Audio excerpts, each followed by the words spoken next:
come with me on a garden tour.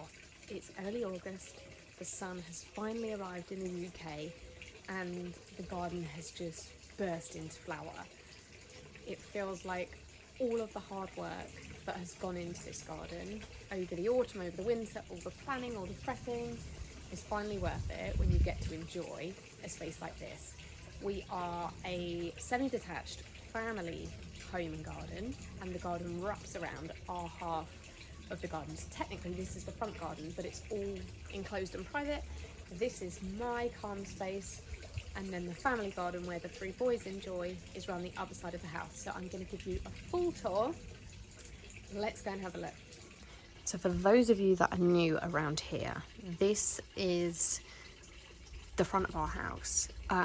We've got quite an unusual layout. Out of this door here is where our driveway is, so it is completely secure, shut off. There's fencing all around our border, so nobody can see our house from the road. Like I said, we're just a semi-detached house. We've got so much privacy, and it has meant that we can really zone the garden and create these different spaces to work for the whole family. So that's my front door. This lovely water feature that Ben made out of upcycled containers, we just absolutely love. And then my beautiful wisteria kind of just frames the way into this beautiful garden, which I have called the statue garden because of our beautiful statue, which I got from Facebook Marketplace. I think we got it for 40 quid. It's so heavy, it nearly killed us getting it in, but it's here and we love it. So come on through. A complete labour of love this garden was, totally transformed on a budget. I love to grow from seed, I love to take cuttings and propagate. So all of this has been created over the last few years on a very, very small budget. We got rid of the lawn because half of this garden is shaded. So it meant that half the lawn always died. So we've just decided a year ago to get rid of the lawn and add gravel, and it's amazing. So it's very much kind of a working garden. There is mess, there's real stuff around, but let's have a little look. So I've got this corner here, which I'm kind of always tweaking the planting in this shady corner. There's a few things I want to add, and there's a few things that I'm propagating and growing, but when you're doing things on a budget, it just takes time, and I'm kind of just filling it as I go. And then I've got a lovely fern area here, heuchera, that is a fantastic plant for shady spots, and now is the perfect time to be propagating it. It's so easy, and then you can just have free plants everywhere. So from that one plant, I've now got them in all sorts of different areas. I've got my lovely David Austin rose, which is just coming into its second flourish of flowers. So beautiful. The planting in behind my seating area is establishing. I've added lots of grasses because it's so deep. It's really difficult to maintain it. So I wanted behind the seating area just to be wafty grasses and easy things which don't require a lot of deadheading or maintenance.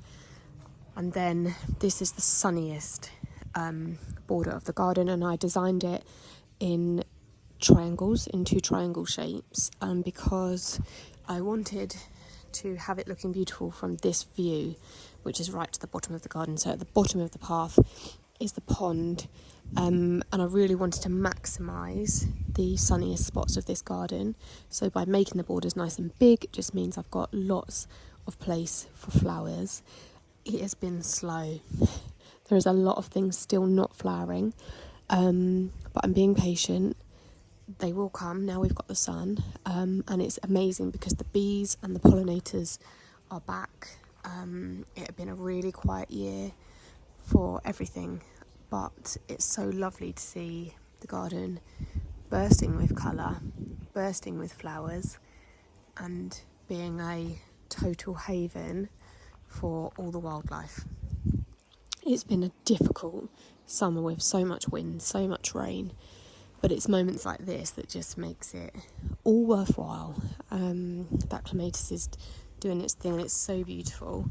I've only had it a year, so it's very much still establishing, but it's So beautiful, like a really lovely pale lilac, I would describe it as.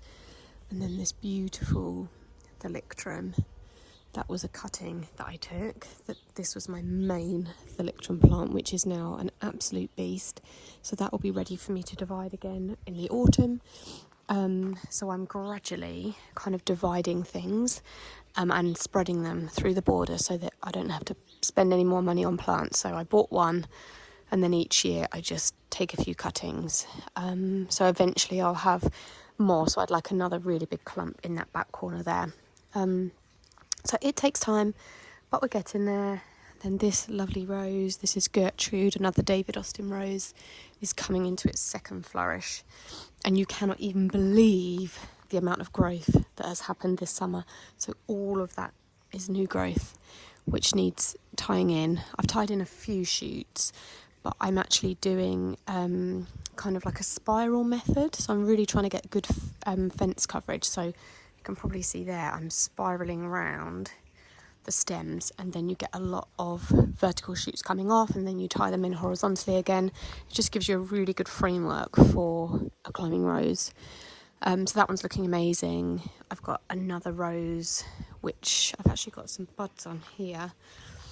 The plan with that one is that it's going to grow up that obelisk, giving me a bit of interest. And then I've also got another one in that gap there, which is a whitey creamy one, which will give me a good bit of fence coverage there, and then the clematis can kind of mingle in with it. But yeah, it's quite remarkable how quickly a garden can fill up. Yeah, I'm just absolutely loving it, and I've got a few things which haven't flowered yet. I filled in a few gaps with various things I've grown from seed, so hopefully that will keep me going over the next months, up until the autumn really.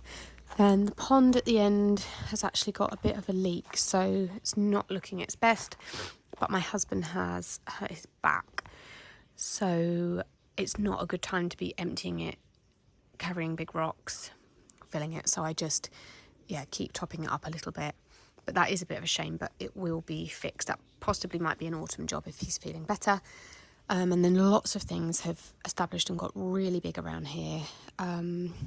Snails have been a nightmare. My hosta looks terrible, and that has got way too big for the space, so that needs dividing. So it's a really busy time for me with my planning. I've often got a notepad out here, and I'm taking notes of things that I need to be doing for the autumn. But yeah, it's just my favourite bit of the garden. So that's our living room down there, and I have planted right up to the window, so the garden is so connected to our inside. So when you are inside the house, it just feels like you're in the garden, which is amazing. And we've got these beautiful festoon lights which glow it all up. It's just a really special place. And then, as you can see, the wisteria is so established. I need to do its proper summer prune soon to get rid of all of this whippy growth, although I keep all of that and make it into wreaths. I might show you how to do that if you'd enjoy that. We need to give that tree a bit of a prune. So it's a busy time with lots of jobs. Then we go through here, which is kind of just a bit of a dumping area at the moment. Outside kitchen, and then summer holidays, so a lot of trips to the beach. So lots of things about. My lovely foxglove tree. It's the first year I've had it here in this container, and clearly it's thriving. It loves it, and it's getting very big. So a foxglove tree is actually the fastest growing tree in the world, but I just love its giant green foliage. It didn't work in its spot last year, so we moved it here as an experiment, and it's doing so well. So we're really pleased with that. And then this is all just shady border, lots of ferns and things. And then around here, some of you are very familiar with this garden now. This is the fun garden. So this is technically the back garden. All along that fence is south facing, so that is my sunny spot. So over here is my container garden, and we'll jump over there in a minute. Then this is kind of where the fun happens. We've got basketball hoop, football goal, and my planting behind here has really established really well. You know, it is what it is. I've got 3 boys, but I try and make it the best it can be, and also try and do what I can for pollinators. So I've added in geranium roseanne, which are doing amazing. They're just threading their way through the bamboo, which is in containers in the ground. And then we love these old tree stumps, which we stripped all the bark off. We just love the structure that it gives this bit of the garden. And then the netting at the back isn't attractive, but that's just to stop balls going in our neighbour's garden, because yes, we have got 3 boys. This little corner is kind of a bit of work in progress because I'm moving lots of things around. I've currently got lots of seedlings on the go, so they are temporarily here until I make a bit more space. I don't know why, but having them on the chairs seems to stop the slugs getting them.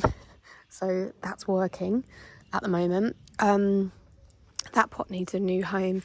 That one I need to take some cuttings of because it is a perennial I've had for many years and it's definitely past its best.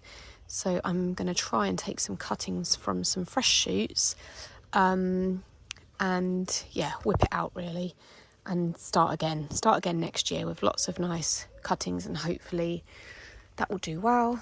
And then over here is my lovely dahlia border, which is really starting to kind of get going, with lots of blooms coming and lots more to come. Last week we cut all of this conifer. We do that ourselves just with a hedge trimmer and a ladder. It's really important that you keep on top of maintaining big hedges, so that was a good job done.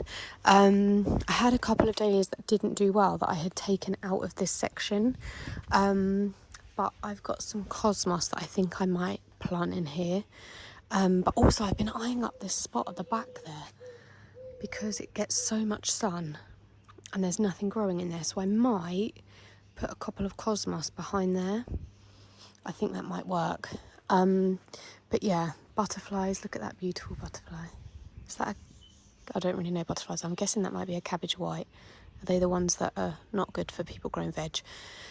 But yeah, loads of cut flowers growing. The dahlias are just coming.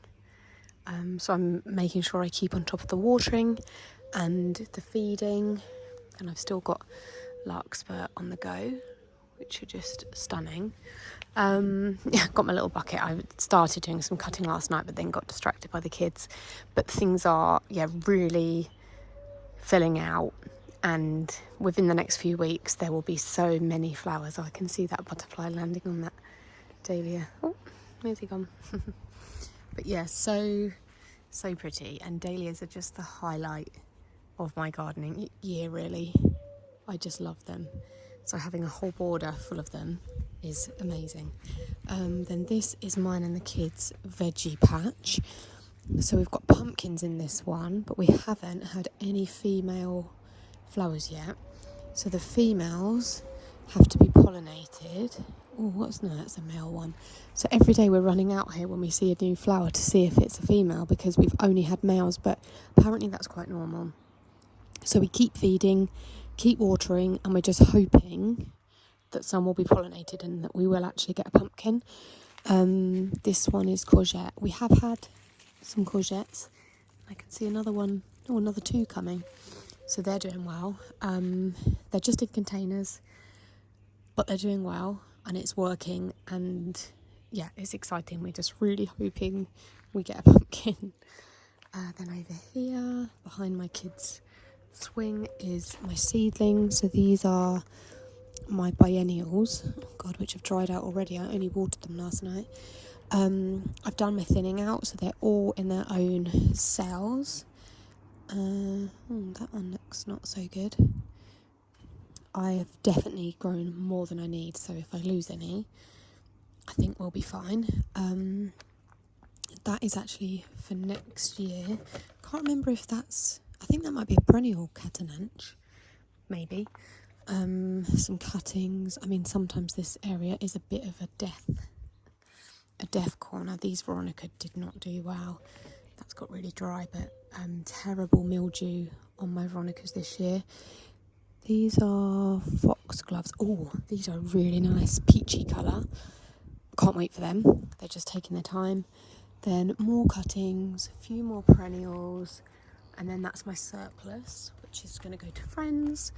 These are delphiniums that I have grown from seed this year. I potted them up really late, so they're taking their time. But yeah, already lots of plants on the go for next year, and that's definitely the key for me to having a full garden without it costing a fortune, is growing a lot of it myself. So then we've got the big kids pool, which they're just using every single day. And I had a bit of a mix up. Oh, they haven't put the chlorine in. I had a bit of a mix up with the planting because I kind of wanted this corner to be quite tropical looking.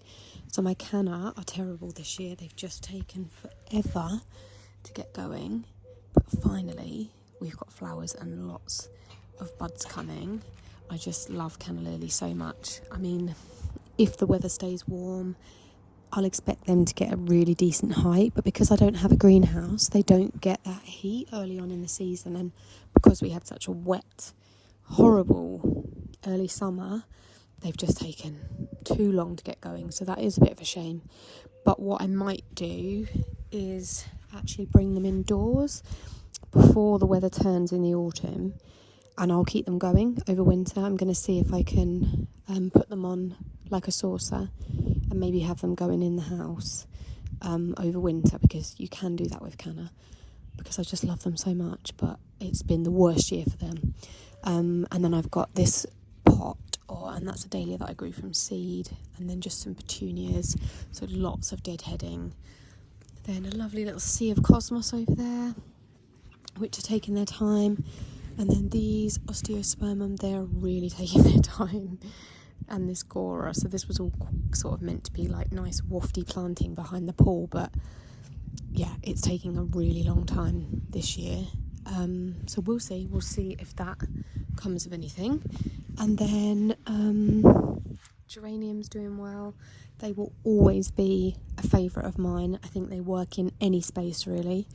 This beautiful cut flower bed, it's the first time I've had cut flowers here, and other than the odd bit of damage from balls, it's doing really well, and I'm loving having so many more pollinators here. It's always just buzzing, absolutely buzzing. These are liatris, they're amazing. But yeah, I'm really loving that. And then the colour sort of theme that I went for this year was a lot more orange. So I've got quite a few orange dahlias. This is one of my favourite plants in the container garden at the moment. This is Lobelia starship. I love this plant, but you'll see it's got quite sparse in the middle. So perennials, when they get too big, often get in a donut shape. So the growth is around the outside and they get a bit bare in the middle. So in the autumn, I'm going to dig that out the pot and chop it up. So then I'll have more of that plant for next year, because it's fantastic. And I think I might actually put some in the border behind the pool, because I think that would be really nice. So yeah, I am loving the orange, but what I'm definitely feeling that I'm missing is purple. So last year, honestly, there's no pleasing me. Last year I felt I had too much purple, so I wanted more orange and pink. And now this year I'm like, I think I need a bit more purple. So I'm always tweaking and always planning, and things are different every year. And I love that you can be creative with a container garden and do that. And then at the top of the decking over here is very much like a holding area. So I've got lots of dahlias in pots, and I don't know what colour they're going to be, so I don't know where to plant them. So this one's got buds. That won't be long. So once I know which variety that is, I can plant it. So that's, I've probably got 1, 2, 3, 4, 5. I've got another one. Where is that? 6, 7, 8. So yeah, I've got about 8 or 9 dahlias that are not flowering yet. Oh, I've got a tiny one in here as well, actually. Oh, that's just, what colour is it going to be? I think it's going to be red. Oh, damn it. I've so been wanting a pink one. When you grow them from seed, you don't know what colour they're going to be. But that is definitely not the colour I had hoped for. But anyway, so this won't look like this in a few weeks. I'm just very much waiting. and then I cut down a rose that was here because it wasn't doing well, and now that's made space for this beautiful clematis to climb on here, so that's looking lovely. But yeah, it's a bit of a mess. And then yeah, lots of verbena looking beautiful along there. All of that verbena was cuttings that I took, and I planted that. I think I even put that out in the winter.